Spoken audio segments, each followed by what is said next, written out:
Well, I think we're live. And if that's the case, welcome back to Salty Saints. My name is Hayden Holm, and tonight we have a fine panel of gentlemen with us. We've got Sam St. Laurent at Through the Mist. Be sure to check him out on YouTube and subscribe. We've got David from the Sword of Laban. Be sure to check out his YouTube channel and subscribe. And we've got Jeff Borders, the author of the Antichrist Playbook.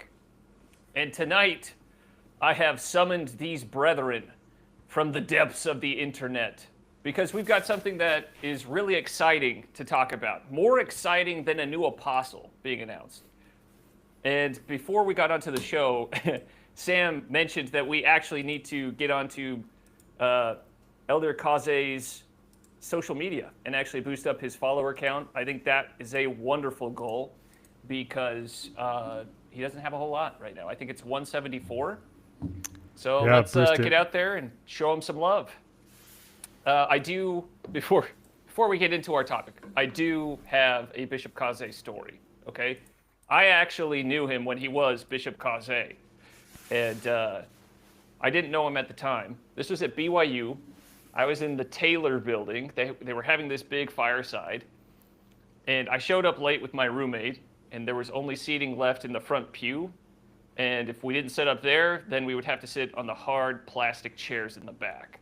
And I threw a disc on my mission, and so I was like limping around, and I was just like, all right, I'm not sitting on those chairs. Let's go up to the front. So I go up to the front with my roommate. I sit down, and all of a sudden, I feel a hand on my back, and I look up, and this guy looks down at me, and he's like, so why are you sitting on the front row?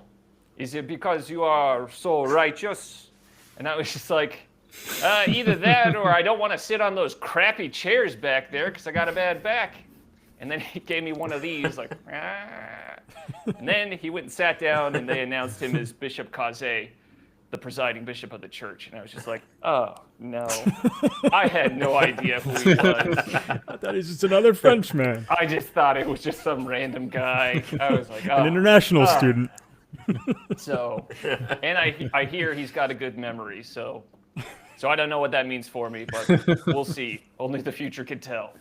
That's awesome. But anyway, tonight, we are talking about something that I have seen budding across, ever since I've gotten into the space of the church, anti-ex-members, all of this kind of content. There has been one consistent vein of content that I've seen that has always given me a big question mark, and that is content from therapists, specifically therapists that eventually turn into anti-Mormon or anti-member influencers.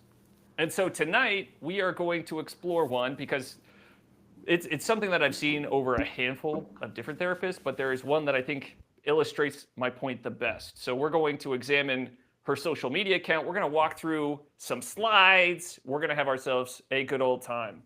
But I brought these brethren on because they are just as salty as I am. We got a bunch of dads in here, so we're going to take a deep dive into this. So let me share my screen. And while I do, Sam, can you tell me if we got any chats? I'm flying blind tonight. Oh, you're muted. Man, rookie move. Yeah, I'm actually on the chats right now. I'll give it a look. Oh, right on. Okay, yeah, a lot of people just hyping you up, getting in the chat. Yeet. Right now. Okay. Of course, David's in the chat as well. Just dropping them lines. But yeah. Okay. No, nothing crazy right now. So. Hey, okay. I don't know if yours is slid update, but we've got a super chat there. Do you want to read that? Maybe it just. Oh yeah, this is from Righteous Trouble. Righteous Trouble. It's about time. Let's go. All right, let's do this. Yeah. So, this is the example. This gal, she is notorious for bleeding the lines between therapist and anti-member. And her name is Ashley B Therapy. That's the Instagram account. And what I wanted to do was show you a little bit, peel back the curtain. So I was telling the guys before we got on the nice thing about Instagram is it's kind of like a family album. So you get to see people evolve over the years. So let's see how Ashley started. So you look at this page, and we've done a video on Ashley before. She was the one that said, like, she was dancing around saying the church grooms kids for marriage. And we played the clip of Ashley B from Recess that said, "Scandalous." That's the gal. So this is the same gal. And she is still being very scandalous. So this is how she started off. So you see what she's doing. She starts off, she's a licensed therapist, licensed marriage and family therapist in Utah. And her posts are, "There is hope even when your brain tells you there is not. The attempt to escape from pain is what generates more pain." And, it's like, hey, that's great. Inspirational. And there's some pretty flowers. Great. Yoga poses. Fantastic. Oh, great. Family. Awesome. I was born a wildflower. Beautiful. And it goes along, and you still see most of these posts, you could kind of see, not a whole lot of traction, some basic traction. This is probably getting to about her family plus a couple of friends and maybe even a few guys in an Indian spam center. So we're getting to that level. And then all of a sudden, we start to see the numbers begin to jump when she starts to pivot her content. And so she starts pivoting her content after about a year of posting. She starts pivoting into religious trauma, as well as specifically right here. So POV, you are a therapist in Utah raising awareness about Mormon religious trauma. You see that? You see that level of reach that she's getting now?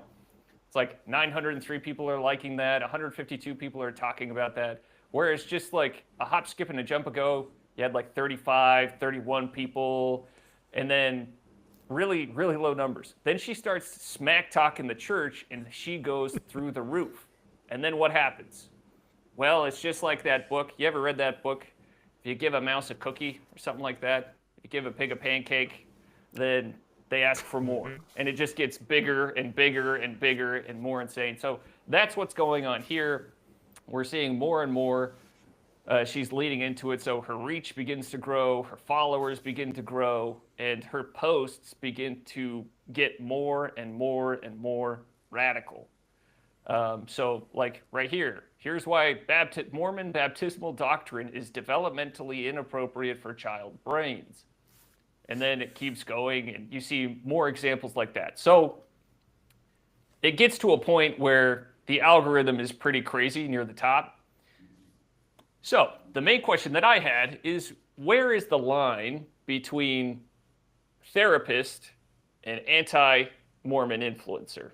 Because at a certain point, we have questions that we need to ask. And one of these questions is, if we have licensing boards and ethical boards that oversee who is a marriage and family therapist and says, yes, you adhere to all the standards, you are licensed. That's the whole reason we have boards to give out licenses, is to do so to make sure that there are consequences if people start breaching those standards and those codes of ethics and all of that. So tonight, we're going to take a deep dive into some of her posts, as well as into some of the codes of ethics and some of the standards, and figure out, is she actually breaching those codes of ethics, or are we just making too much out of nothing?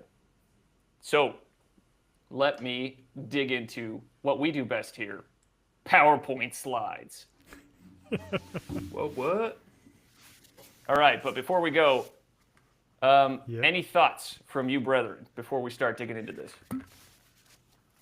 Yeah, she traveled a pretty predictable path, but she missed one step. On the 7-step journey to becoming the world's best life coach / therapist, she missed one of the steps. So the step one is to have a female face and to be at least semi-attractive Okay. body. Like bonus points if you have an attractive body. Okay. Step 2 is to make a bunch of cute pics with platitudes overlaid, like live free. Step 3 is try to get clients. Step 4 is fail to get clients. Pivot to train other life coaches. That's the step she missed. I don't think she's training other life coaches. But maybe she is. Maybe we missed that. Step 5 is barely scraped seminar by step? because that's still not enough. That's still not enough to make you get by a living wage. Step 6 is to put some anti-Mormon content out there and realize that you're on a gold mine, and when you see the 9-day difference. And step 7 is repeat step 6. So she did all those, except she's not training other therapists. If she was, she would be a classic case. That you know of. That That you you- know That of. we know of. Oh, maybe she is. Super Hey, exclusive. Super exclusive. if she is, I called it. Yeah. Yeah, there You we heard go. it here first. Yeah, David has the scoop. All right. Jeff, Sam, any takes before we dive in? No, I think you nailed it, Hayden. It's the classic. She's tasted the fruit of anti-content, and now her Yeah. entire Instagram page is just dedicated towards that now. It's kind of sad. I mean, but it is an unnecessary evil. It's one of those things where a lot of people that are pro LDS or would otherwise look at her content are likely looking at somebody else's content, right? There's already another pro LDS influencer that's bigger that they're already following. Right. And what I've noticed is people within our church don't tend to follow a bunch of people because there's just only so much time in a day. I'm not going to follow 100 influencers if I'm not going to really consume their content. So yeah, it's an inevitable evil, but she's taken the plunge. She's taken the plunge for sure. Right. Yeah, no, I get that. So let's. Oh, Jeff, I didn't mean. Did we skip over you? Did you have any thoughts before we dive in? I was just gonna say that I'm glad I know where she's coming from. At least she's not trying to hide it under the guise of I'm still a member of the church and therefore I want to help you in this. Ooh, She's true. clearly laying her biases out, and that is probably helpful when you're looking at it as opposed to a wolf in sheep's clothing type of idea. Okay. Yeah, I get that, and I Props. appreciate that as well. So, here we go. Let's see. This might break my computer. Hey, Yahtzee. Okay, so this is step 1. Okay, they pathologize the LDS religious participation as inherently traumatic. So these are a handful of her posts. Notice that a lot of these are either just stories or they are posts with text overlaid, but also she's linking them directly to her credentials. So you see, this is LMFT, that stands for Licensed Marriage and Family Therapist. So that's what those credentials stand for over there. And to give you an idea, so this one says, Mormon religious trauma refers to the psychological, emotional, and sometimes physical harm that can result from Mormon teachings, cultural expectations, and church structures. It often stems from fear-based doctrines, purity cultural, conditional acceptance, and pressure to conform, leading to deep-seated shame, anxiety, and difficulty trusting oneself. Okay, so she's saying, let me not differentiate the idea from the institution. Let me just smash those both together as hard as I can, right? Hot take, Mormon missions can and do negatively impact mental health for young adults. This one over here, child sex abuse is an epidemic within Mormon culture. It's rooted in early polygamy and has been normalized and excused by both members and leaders. Generational trauma is rampant and rarely acknowledged. So basically, she's just throwing a bunch of anti-Mormon buzzwords. It feels like she's getting all of those, putting them in a blender and just like spewing that all over her posts. Do you know what's missing from these posts? Jesus. Evidence. Claims. Jesus is a great answer. Usually that is always the answer. Data. That's what Roy would say. Data. Yeah. I was going to say a Cold, golf cart, hard but no, she's facts. got the golf cart, so we're good. Yes, you got the- Ooh, astute. Yeah. She's got the golf cart. Yeah. No, she's got the golf cart. She's got the bookshelf. You need She's that. got it. Yeah. So there's no claims, there's no evidence, there's no data to back this up in those posts. You can actually look at the posts. There's no link to this study. There's no link to that study. There's no like Pew Research indicates this, and maybe this is what it could possibly mean. It's like, nope, the church is bad. It is bad. Like that's a pretty hot take. She does say it's a hot take, but she doesn't back it up with any kind of data. So as someone who is a licensed marriage and family therapist, licensed therapist, who has to adhere to codes of conduct and ethical codes when she's practicing, it seems like this may skew against some of those codes. So let's keep going. But wait, there's more. Okay, she's invalidating faith-based coping mechanisms. So over here, the message that going to church is a solution to deep-rooted issues is wildly problematic. And then she has like this big take on that over here, saying LDS church leaders are not trained mental health professionals. While these individuals may offer support and comfort, they are not provided with adequate training to manage mental health issues, disorders, or trauma. The message that going to church is a solution to deep-rooted issues is wildly problematic. Religious beliefs may be a source of support during trying times, and these same beliefs may also create more trauma. Messages like God has a plan or he wouldn't give you more than you can handle can invalidate the human experience and may hinder the healing process by not allowing for a full expression of emotions or feelings. Trauma lives in our body and our brain. It is incredibly important to set conditions to release that trauma. And it keeps going like that. Do you see what I'm saying when I say there's no claims? There's nothing. There's no evidence. There's nothing. It's just a bunch of random statements that she's throwing out there. It's like, hey, the church is bad. Just saying that God wouldn't give you more than you can handle. That's harmful. But she doesn't expound on that. She doesn't show you why that's harmful or if it is statistically backed or anything. David, looks like you were going to say something. And she's making this. I was going to say she's making this claim that LDS leaders are walking into any random meeting with a member and going, I am the mental health professional. I mean, she's recognizing that they're not mental health professionals. I don't know any bishops that have ever claimed to be mental health professionals. In fact, most of the ones that I know are eager to send somebody, if they need mental health counseling, to a therapist, right? Bishops aren't equipped necessarily for that, but also to point out that she does say that attending church may help. Religious activity may help. Yeah, it may. It may help. And then she says, but it may not, So right. So she's defeating her own argument by saying that. Mm-hmm. David, what were you going to say? Oh, well, just to respond to that, definitely, like, every bishop I have ever known doesn't want your business, to be honest. They're willing to help, but they don't want your business. They're going to send you somewhere else. That's not like this woman. She wants your business, right? And so also, like, I look at these, and what I see is modern day Confucianism, for lack of a better word. Like these little sound bites that sound nice. You hear them. You kind of map them onto your life. You find some way that they connect. They got some sort of poetic words, like this one on the left, wildly problematic, deep-rooted issues.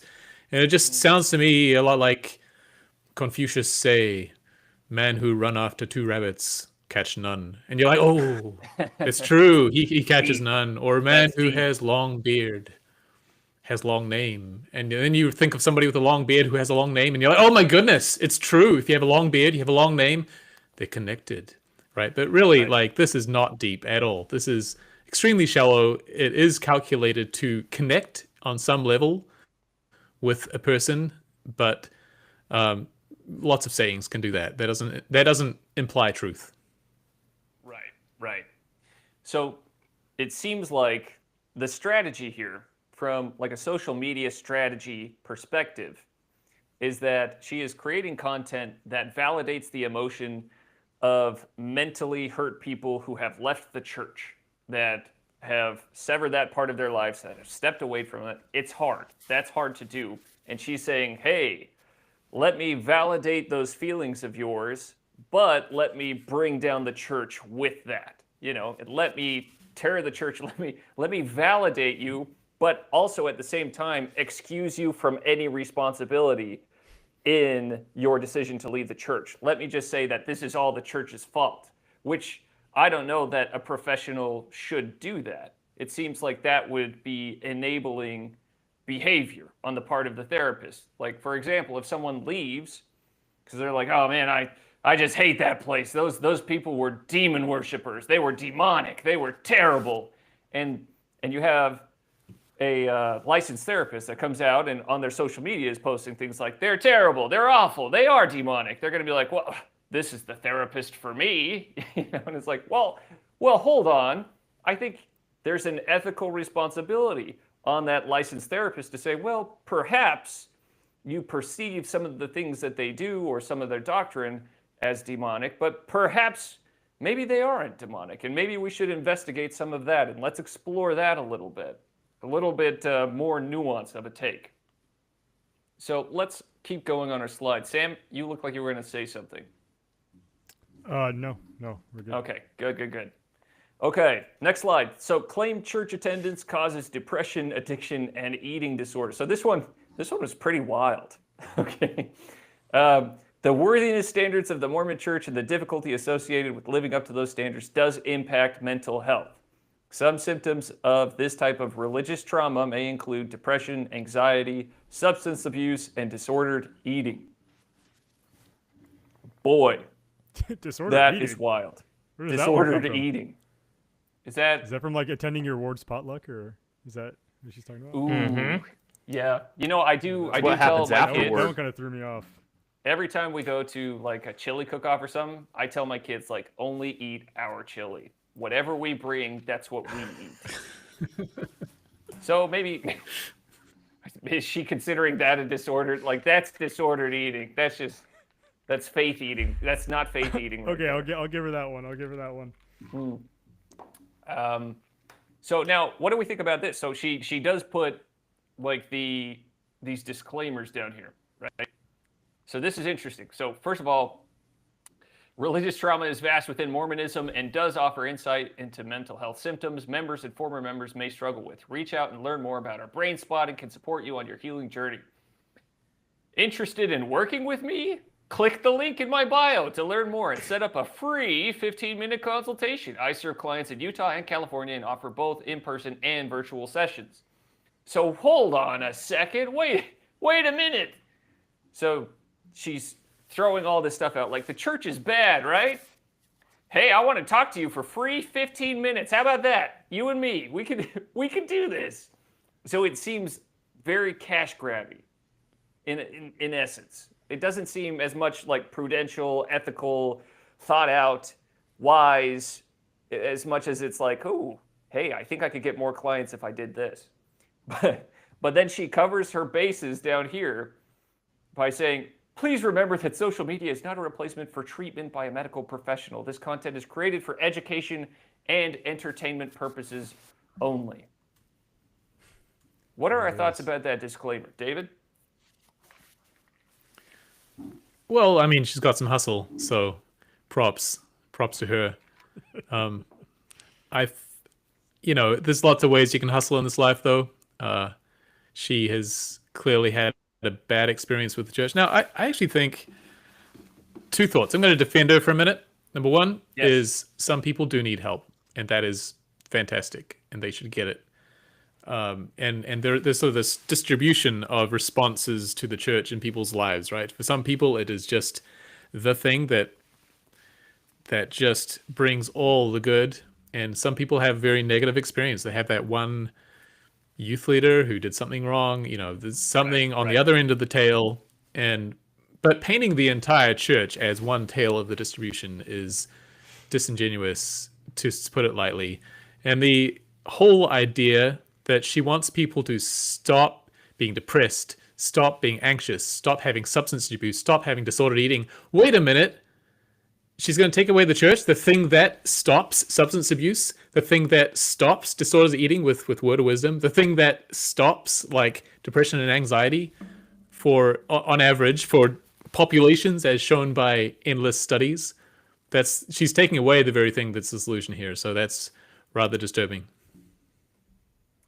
That is rather disturbing, and yeah, it's pretty unsettling. I've never really considered or heard the claim that church attendance causes addiction or church attendance leads to eating disorders. Like that's a first for me, but it's still out there. by a licensed professional. It's like, hey, this is something that can happen. So she's painting the church as this inherently evil, wicked, and actually physically dangerous environment and organization. And I think that's a little icky for a professional to do. So Totally. She's not completely divorced from the truth, though. There's issues with perfectionism in the church and so forth. There's things that we can fix as a people, as an individuals, as cultures, but that's not where she stops. She sees that line and she just goes right on walking right over it. That's right. She goes Leroy Jenkins right over that line. She's just like, all right, let's just do this full blast. And that's the hard part about it, is because she takes these fringe cases. She's taking these cases like, yeah, there are hard things about the church. There are times when there's abuse. There are times when there's going to be, as with every organization, like you want to talk about sexual abuse, you can look at the public education system. You can look at colleges, you can look at universities, you can look at every organization. They're all going to have problems, but you shouldn't define that organization on a minority of those problems. But this content preaches it like this is happening every single Sunday. Like every single Sunday in your local ward, you will go there and you will find an eating disorder and depression, and you're going to come out there and you're going to be needing a therapist. And where are you going to go to get your therapy? Oh, you could get a free 15-minute consultation with Ashley B. Which is, do we want to wild. put a link in the description in case anyone's listening to this and wants to have that description? Yeah. Can we talk about the data for a second and just blow your mind with a little data? Because I actually went looking for this. I wanted to know, does religiosity or does religion cause depression? And I didn't specifically look at the LDS Church, but it turns out there's this website, Graphs About Religion. It's amazing. This scientist, Ryan Burge, he gathers all this data. But he was quoting, you got it up there, that 2023-2024 Pew Religious Landscape. And by and large, if you look at those, their summary was, but for nearly every step up in religious attendance, there's a noticeable increase in overall happiness. So the more you are attending church, there is a larger increase in happiness. That's not to say that depression does not exist within the church, or things like scrupulosity or other things cannot lead to depression. But it's saying, by and large, in general, those who are attending church, even outside of our church, are going to be noticeably more happy. So this claim that the church is going to somehow make you more depressed just falls flat on its face when the data comes in. 100%. Yeah. And I love this graph. I mean, right here, you see that weekly plus attendance. Look at that. These are people that rate themselves as very happy. That's 43%. Like, that's the largest segment that you see out of the people that rate themselves as very happy. But even pretty happy. Like, this is the happiest segment of the entire graph. Like, that's fantastic. Yep. Cool. Maybe All right, we can well, just let's go describe back. that a little better. It's a little hard to read there, but the red is not too happy, and the green is very happy, and the blue is in the middle, right? And so as you go from top to bottom, we're going from never attend church on the top row to weekly plus on the bottom row. And you can just see this monotonic increase in happiness. So what's Ashley be up to? She's fighting against that trend. She's going the opposite direction. Right. So if this were a licensed clinical professional, right, that had to uphold certain standards of education and had to uphold certain standards of communication and standards of education as well, then she would want to double check and just fact check everything before she put that out. And so she probably would have come across something like this and said, well, hold on a minute. Maybe I shouldn't create a post that says you're going to get an eating disorder, depression, anxiety, and substance abuse from attending your ward. Crying out loud. All right, let me go back to the slides. Oh, Sam, while I'm doing that, any chats that we need to catch up on? Oh, you're muted again. Rookie mistake. That's twice in a row. Strike Twice. Sorry, I got distracted. She has a post that says surviving Mormonism, but it's helping people realize coffee wasn't the real source of distress. conditional salvation was. Dang, and she's conditional theologically salvation. inept as well. That's right. So that's the same thing that we Interesting. saw in that last video that we did, with the dancing therapist. No, she was just the dancing mom in her bedroom. It was Dancing just like mom. salvation, conditional salvation. Yeah, no, everyone is saved. We're talking redemption here, resurrection.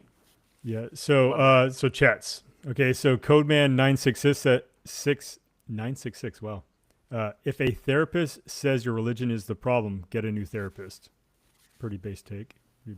Ooh, The Y Gods says, I've had 2 therapists, great people, not members of the church. One was also a professor.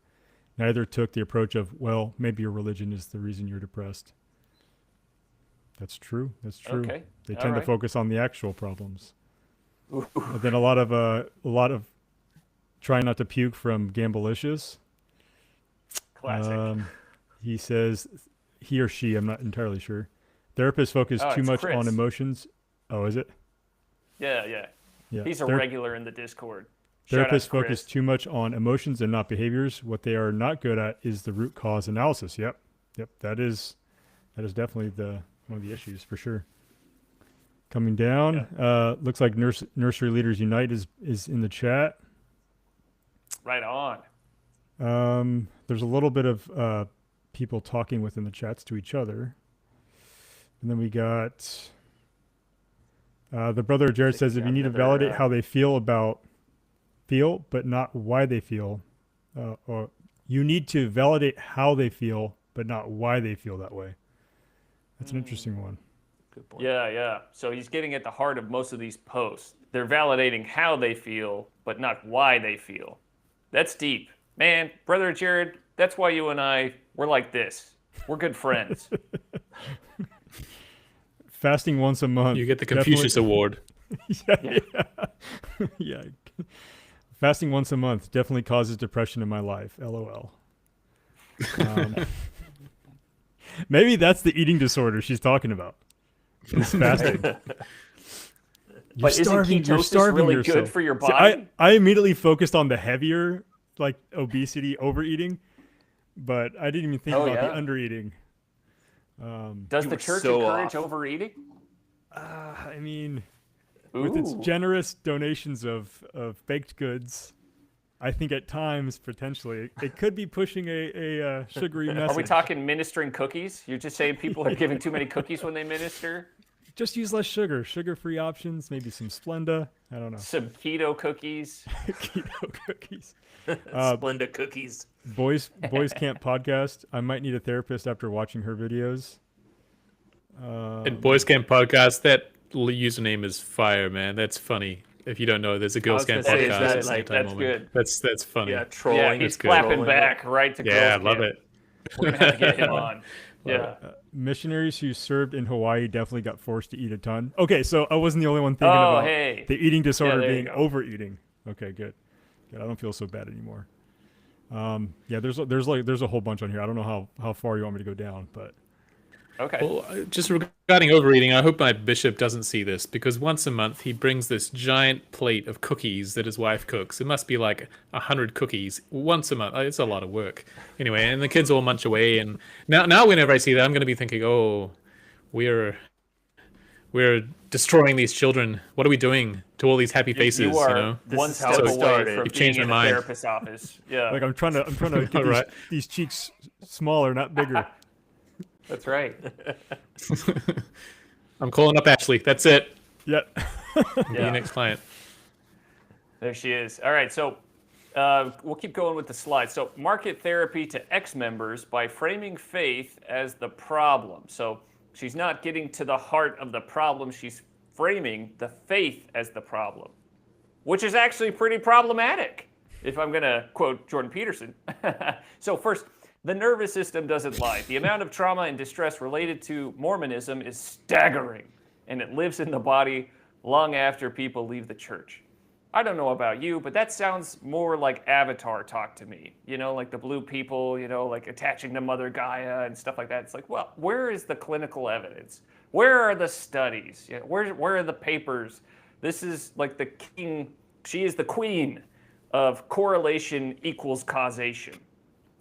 LDS culture impacts every part of life. It dictates what people do with their bodies, how they engage in relationships, how they handle money, and how they're allowed to think, feel, and express themselves. So right there, so she's taking agency out of the question. So she's saying, you didn't have a choice. The church is controlled, and that's the whole bit. This is the whole bit of every one of these therapists, not just Ashley B., but I've seen so many of these therapists that are saying, it's a high control religion. That's all it is. It's just control, and that's all they're about. And the reason why they're doing it, why are they doing that? Because it's new, it's trendy, and it gets a lot of clicks online.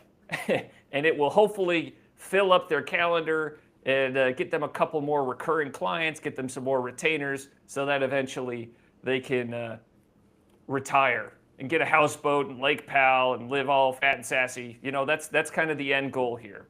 It's not about getting to the truth of it. It's about getting as much money as possible. And that's a pretty disgusting thing when you start seeing people as money. All right, this is the final post. That pit in your stomach when you don't wear garments, that's not modesty. It's often fear-based programming. Religious conditioning runs deep, especially when your safety, identity, and salvation were all tied to a piece of clothing. Ooh, see, there's that salvation piece. So this is a misunderstanding of the doctrine. This is culturally insensitive. This isn't culturally humble at all. And it's swinging right at the faith as the problem instead of the person's interpretation or application of the faith as the problem. Because someone perhaps... Oh, yeah, go ahead. Oh, I was just going to say, but I don't buy it. That third panel right there, the garments thing, I don't buy it at all because she doesn't have a picture of her face in the background. So I don't care. I'm not even reading that one. I'm only reading the other ones. I'm kidding. I'm just joking. It's like every picture is just like a cute picture of them with some unrelated text underneath. But that one is just text. And you can, I guess there's a small thumbnail there. I gotta know, would she say the same thing of any religion that has religious garments that they may feel if they forget to wear it or forget to put it on and they get that pit in their stomach?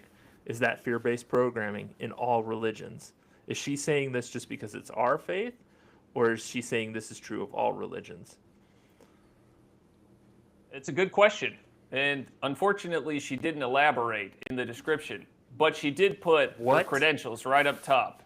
Licensed marriage and family therapist, right next to those claims. Show me the data. Where is it? For now. Until she gets a doctor, then she'll be Dr. Ashley Buckner, and she's going to let you know. Yeah. But actually, I think...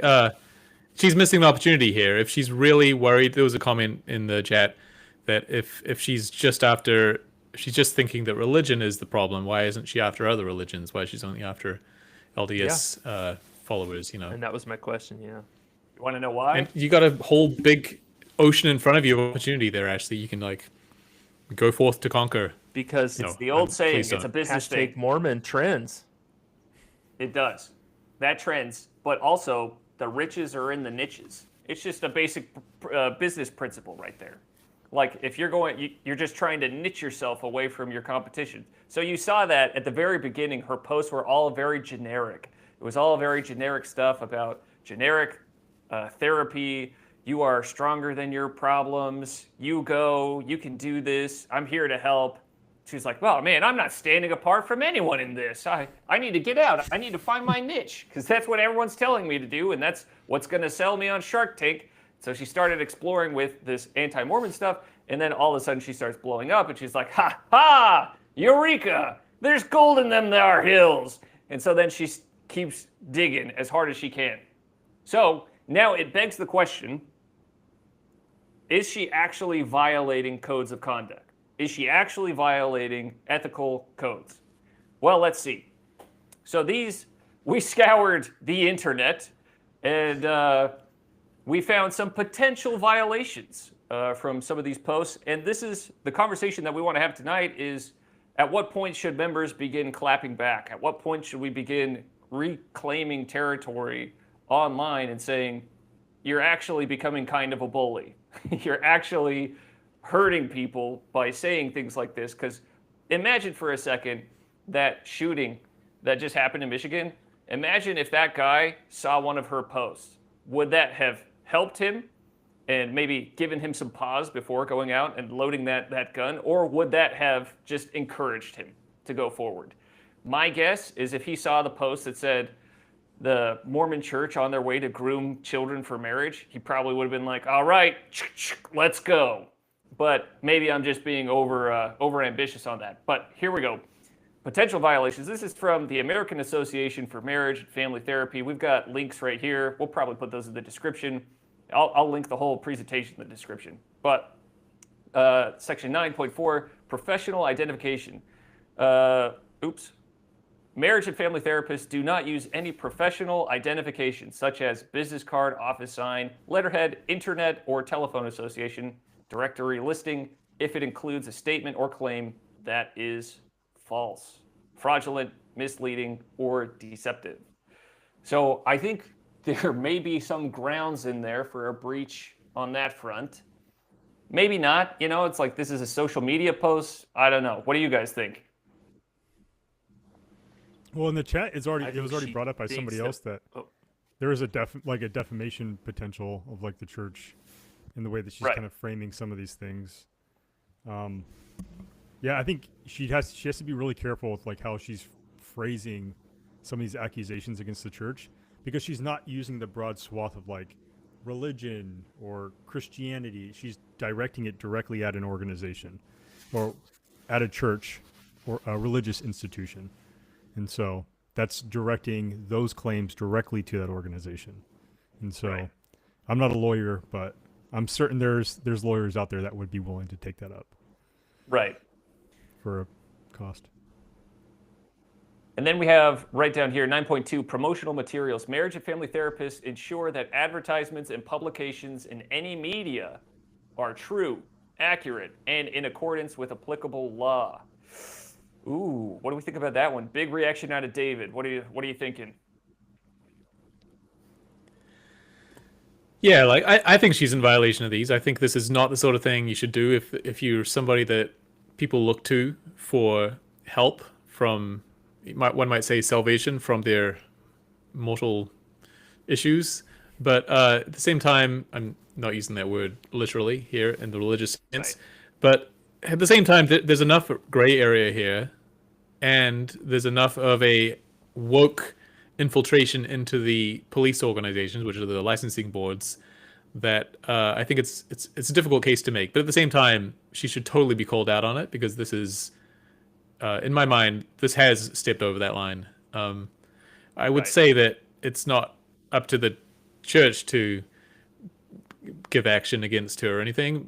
You can imagine that going south much faster than it goes north. Oh, But 100%. at the same time, this is the sort of thing that should not just be let lie. It should be called out. Right.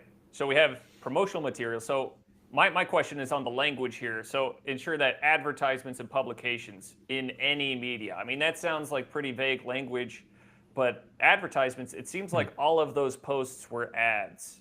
I mean, if you look at an ad's job is just to try and get eyeballs and clicks on you.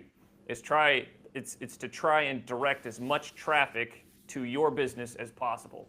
All of those posts seemed intentionally incendiary, seemed intentionally trying to drive as much people as possible right into her bank account. So I don't know. I think you could probably make the case that, yeah, if it's not an advertisement, it is at least a publication, because she had to publish it online. But yeah, we'll keep going. Let's just say it's not enough. We'll keep going. All right. This is from the National Association of Social Workers. Section 1.05, cultural competence and social diversity. There are a lot in here. The very first section starts up, and it actually says that all practicing social workers and counselors should have a level, should display cultural humility, is what the actual wording of it was. And I'm like, ooh. Well, I'm looking through her posts. I'm like, I don't know if any of those are ever going to hit that point of cultural humility. But this one right down here, social workers should obtain education about and seek to understand the nature of social diversity and oppression with respect to race, ethnicity, gender, And then you see a bunch of other, but right here you see religion, right? So obtain education about and seek to understand. I'm not seeing a whole lot of seeking to understand. Okay. Somebody's audio is going crazy.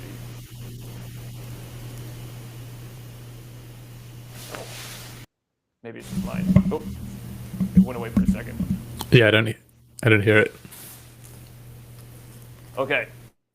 All right. So standard 1. Okay, so this is also with the National Association of Social Workers. Social workers shall function in accordance with the values, ethics, and standards of the N8SW Code of Ethics. Cultural competence requires self-awareness, cultural humility right there, and the commitment to understand and embracing culture as central to effective practices. Any thoughts on that?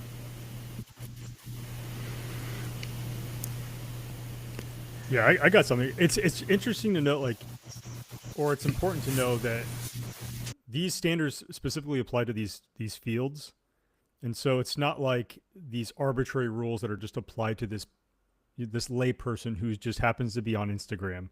Like, she's done roughly 3,000 hours worth of study in this field and into therapy, and so she should know some of the rules that kind of go along with having like a licensure of her type. And so this is like not uncommon for most medical professionals. In the military, we have something relatively similar of things we can do and things we can't do within uniform or even out of uniform. And so this is just a very normal thing. You know, police departments have it, fire departments have it. Right. This kind of comes with the most professions. So. Yeah. And the reason why they have these licensing boards is precisely for incidents like this, so that this protects people, this protects potential clients, because I mean, what is she doing at the end of the day when the average member sees these posts? Does this sustain and validate social workers and therapists in the minds of members, or does this begin to erode their trust in therapists and in the licensing board and in the practice as a whole? I look at things like this and I'm like, who's running this show? Like, is there no humanity anymore? Like, crying out loud, this is online religious bigotry that's being pushed and supported by all of these licensing companies and organizations. And I think there are a handful of other violations that we're going to walk through, but it's like, how many does it take before we start taking a look at this and saying maybe there's a standard that we should set for our licensed therapists? So the other right here, this is from the American Counseling Association, the Code of Ethics. A4B says personal values. Counselors are aware of and avoid imposing their own values, attitudes, beliefs, and behaviors. Counselors respect the diversity of clients, trainees, and research participants, and they seek training in areas in which they are at risk of imposing their values onto clients. Now, this is the key. This is the golden ticket. So this is me being Grandpa Joe. Look at me. All right. Especially when the counselor's values are inconsistent with the client's goals. And here's a huge or right here. We're talking Settlers of Catan level of or are discriminatory in nature. That's huge. That's massive. I mean, this is saying, like, if you have discriminatory personal values, then you need to check yourself before the Code of Ethics, the American Counseling Association, wrecks you. What are your thoughts on that, Sam? Big reaction out of you? No, the Settlers of Catan got me. Oh, yeah. Gotcha. Aha! Got me. Any chats that we need to catch up on? I think David, you got something? Yep. Will I find the spot? Oh, maybe. In reverse order here, it's what the brother of Jared has a good point. He says, I will say that if we as a church were better at ministering, a lot of these therapists, in quotes, wouldn't have clients. Most people just need someone to talk to and listen to them outside their own family. Nice. I agree. It is a shame. No, I agree with that. This is basically like paid ministering, which we will probably we're probably going to do an episode on that at one point with LDS life coaches, but that's a whole other whale in itself. We're focused on therapists that are going off the walls. But David, keep going. Okay. Civil Maniac says she probably gets a pit in her stomach when she says something mean to someone. Should she just ignore that feeling because it's brainwashing? You have a point. Ooh. And then Will You Walk with Jesus says, I feel like they can say anything and pass it off as fact because no one does any research. They believe anything they read. She has a hooked audience. They will digest anything she gives them. And we saw that recently with Alyssa Grenfell, who is normally known for her high caliber of content.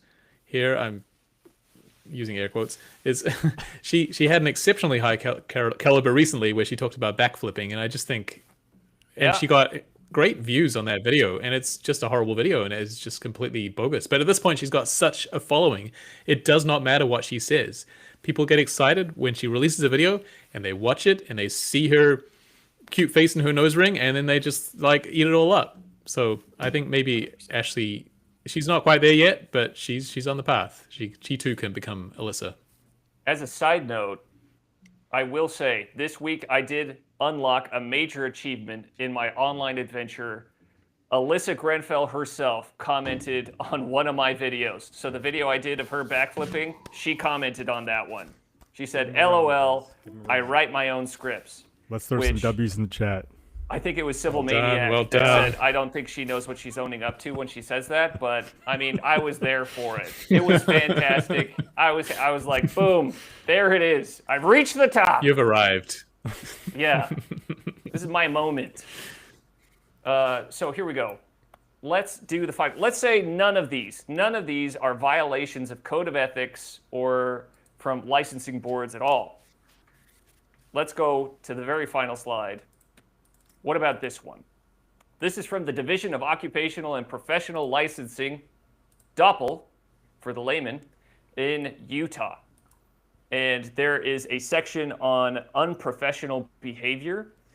And this is the subsection here. It says, practicing or attempting to practice a profession requiring licensure under this title by any form of action or communication which is false, misleading, deceptive, or fraudulent classifies as unprofessional behavior. What do we think? What do we think? We got her, boys. Yeah, and I was just thinking, like, so I've seen this before with other therapists where they will, because of this, they will say that I'm acting in capacity as a life coach because that is unlicensed in the way that a therapist or a counselor would be licensed, and that therefore these occupational guidelines, she can't make that claim. She has her credentials listed on her social media, but I have seen in the past where it's a bad attempt, but it's an attempt to say, well, no, I'm acting as a life coach in this situation. I'm acting as a therapist, and never the two shall meet, when it's pretty clear that they do meet. Oh, 100%. And that's actually the reason why John DeLynn markets himself as a therapist, as Dr. John DeLynn, because he has a PhD in lesbian dance theory or something like that. But he actually is a life coach. So his life coach certification, it doesn't come with a licensing board. It doesn't come with a code of ethics. It doesn't come with anything like that because that would mean accountability. The certification to become a life coach is only accountable to Udemy, which, you know, you got $15 and you're no longer accountable to Udemy anymore. Udemy doesn't care how you use their course, or Coursera, or wherever you get your life coach certification. They don't care how you use that. They're not going to hound you for how you practice life coaching, but the reason, that's the whole reason why he wants to be a life coach. You could become a life coach and I was going to say, you could become a life coach and a pastor at the same time. So just get it all done. Like, we could. If I've got $25, just do it all, and a free weekend, I could emerge as a pastor, a life coach, and maybe a realtor, but definitely an essential oil salesperson. All right. So Yeah, it's a little disturbing, and I do think there's an element of that's not a bad analogy because there is an element of pyramid scheme here going on. To put on my tinfoil hat for a minute, where life coaches breed other life coaches, essentially, and I'm not saying all life coaches are bad and all life coaching is bad. There's certainly people that can be helped and are helped, and that's wonderful. But there's also this element to it where they train others, and the others train others, and the others train others. right.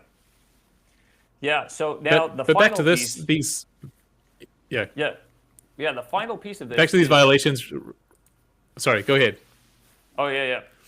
So right here, the wording right here. So this is practicing or attempting to practice a profession requiring licensure under this title by any form of action or communication. So it seems like social media posts, misleading, false, deceptive, or fraudulent social media posts would fall squarely under any form of action or communication. And so I think if I were a gambling man, I'd wager that if the average man, if the average member of the church saw more and more and more of these anti-Mormon influencers cropping up and preaching false messages to try and enrich their bank accounts, then you might be able to write an email and send it out to the Utah Department, the Utah Division of Occupational and Professional Licensing, and just say like, hey, just so you're aware, this person has been doing this, which is eroding my trust in therapists and in the board's ability to license competent practicing therapists that act with my best interests in mind or their client's best interests in mind. Could you look into this? In fact, as I was Googling around and getting some of these sources, because originally I got them from AI, and as a good researcher, I always double check what I get from AI. But AI on the first draft told me, hey, do you want me to write an email to the Division of Occupational and Professional Licensing that you could send immediately? And I was just like, man, look at that. So maybe we'll post that in the description so that it's just a nice copy paste for you. But I think, and maybe this is radical of me, but I think more members should be taking action like this. I think more members should be calling out crap when they see it, especially for people that are licensed and accredited and are held to a certain code of ethics and behavior by licensing boards. But that's what I want to get your thoughts on.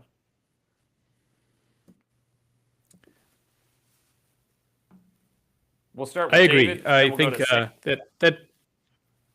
that doesn't take much time, especially with ChatGPT these days. You could probably copy your letter into ChatGPT and it spits out a different version and send that one. You don't even need to write it or write a prompt and it would write it. Right. But yeah, so it certainly doesn't take a lot of time. It's a bit of whack-a-mole though, because there's a lot of these up, and also sending a letter into the void is a little, what's going to happen? Is anything going to happen? Well, maybe it won't, but we're not always motivated by the sure knowledge of results for our efforts, right? So I think that's a great idea. I hadn't actually considered that before, but I'll go ahead and do that after this call. Now, I also think that I wonder how much, this is just hypothesizing here, but I wonder how much ethics violation is actually happening in her actual practice. Right? We see it on the advertisements there. Right. This is where just she's 100% marketing. imposing her own. Yeah, she's imposing her own values on things. It says personal values. They should be aware of their own personal values and biases and not impose those on others and so forth. Not make untrue statements. But I imagine that those that come into her office are probably she can resonate with them on a certain level, and I'm imagining not a neutral third party. So anyway, there are probably other ethics violations that are happening. I can imagine it would be hard for her to maintain her practice and be a completely neutral third party and just sit back and listen and give generic advice, right? We're only seeing the tip of the iceberg, is I guess my point. I gotcha. Sam, what are your thoughts? Yeah, this is a tricky one because she definitely has her one of her first pinned messages is the account disclaimers, where she kind of says it's like education slash what does she say? Entertainment, education, and Entertainment, entertainment. Yeah. The only issue I Or see with her something like that. content is, she gets pushed. Like, let's say she gets some ethics violation. Well, what does she really have to do to her account to like kind of clean it up? I feel like it's just removing the therapist, the licensure, the LMFT, and kind of just keeping it more plain. Interestingly enough, she has enough of a following that she could actually, and I don't want to give her like advice, but she could actually pivot her content to where like they stripped me of my licensure, and now like she's even more bitter, and now she needs to put extra emphasis into how coffee is like the greatest thing since sliced bread. So like it's one of those weird, like you said, it's a whack-a-mole for sure. But on the same token, it's like, do you create the villain every single time, or do you create a stronger villain every single time you kind of like turn off the flames or turn off the monetary income from a particular avenue that they've become comfortable putting out content for? Which I'd argue therapy is probably one of the easier ones to kind of make content for. This will never run out. Like Alyssa's content runs out because it's like, I've already talked about the garments like 100 times, and I've talked about backflipping once, so I can use that at least one more time. And it's like, There you go. it just dries up. It dries up. But this stuff, it's like, here, just send me in your whatever happened, and I'll put a black little thing over your name, so it's anonymous, and then I'll put my little comment, and there you go. There's your content for the day. So I don't know. Right. So to me, it seems more like I would actually be more comfortable with these people posting on personal accounts, because then it would actually be a little bit more genuine and authentic, because from all appearances, this looks like a anti-Mormon mommy blogger posing as a life coach or posing as a therapist, where it's like, hey, let me just air out all the grievances I have and do so under the name of an accredited licensed professional. But Jeff, what are your thoughts? Yeah, I actually, I agree with the whack-a-mole, that just one is going to pop up. And I also agree with Sam that you could unintentionally create a bigger, you say villain, you use the term villain, but like make it Probably not bigger the best words than it. No, I understand what you're saying, right? Right. You could actually make it explode more than what it is unintentionally. She becomes more jaded towards the church, towards church culture, towards church members, because church members went after her employment. That's a really fine line, because I don't like to take down anybody's employment. But I also like to see truth. And so I think in this case, I lean towards just making awareness. And I go back to what I said in the beginning. At least she is saying her bias out loud. Right. Right. It's clear to me what her bias is. And the people that are going to her are going for that bias. So they're not going into it blind. They know what her bias is. If she was under the guise of, I'm still wanting to help people stay in the church or navigate their faith, that might be a little bit more iffy to me. But she's clear and upfront about what her bias is, and that's kind of where I fall on that. So you're saying laissez-faire, live and let live, like as long as she's upfront about it and she's not posing as an active member of the church and then secretly pulling people out, then you're now that Bob's your uncle. I would say that if I was somehow affected by it, then I might be more apt to write to a licensing board. If somebody in my family was affected by it, that might be I might be more apt to do something about that. But it's literally one you take one down, another one comes, and we could really exactly. For sure. So David, Sister you're Ashley, doing a lot of smiling over there. What's that about? Am I? Yeah. Oh no.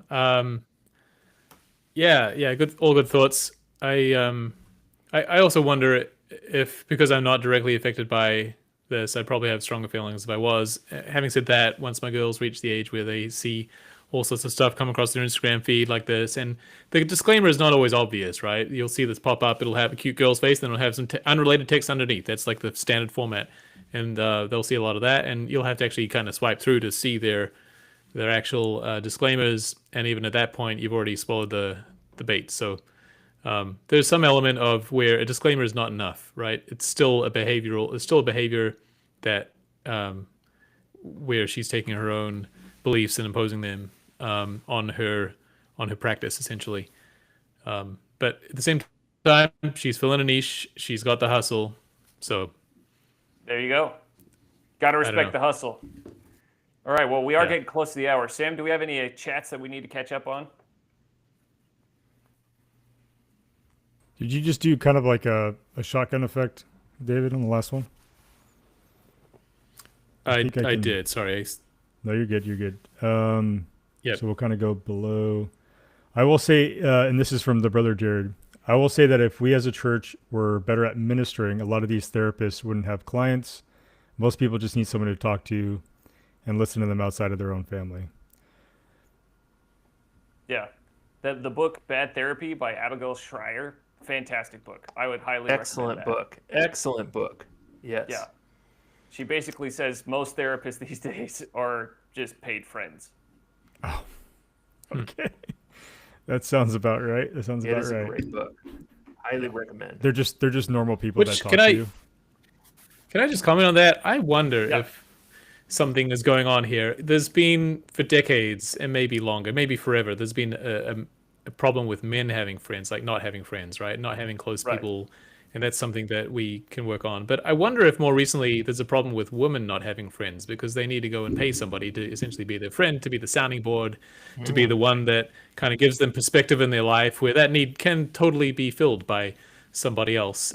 Certainly that person may not be licensed and may not have gone through that 3,000 hours of training. So it's not quite the same. But at the same time, just the rise of the life coach and the rise of the therapy, perhaps maybe it's correlated with a need for women having friends. Maybe women are following the same path that men are. I don't know. Something to think about. It could very well and be the case. I don't think with the rise of the internet. Yeah, I don't think every problem can be solved by talking to a friend, but I would say more than 50% of them that people take to therapists can be solved by talking to a friend. So there's something to think about there. Totally agree. Awesome. Alrighty, well, I think we are getting close to the hour, so we'll probably wrap it up there. So until next time, we've got David at the Sword of Laban. Be sure to check out his channel and subscribe. We've got Sam St. Laurent at Through the Mist. Be sure to check out his channel. We've got Jeff Borders, the author of the Antichrist Playbook. That's at plainandpreciouspublishing.com. Love the alliteration. My name is Hayden Holm, and this is Salty Saints. We'll see ya.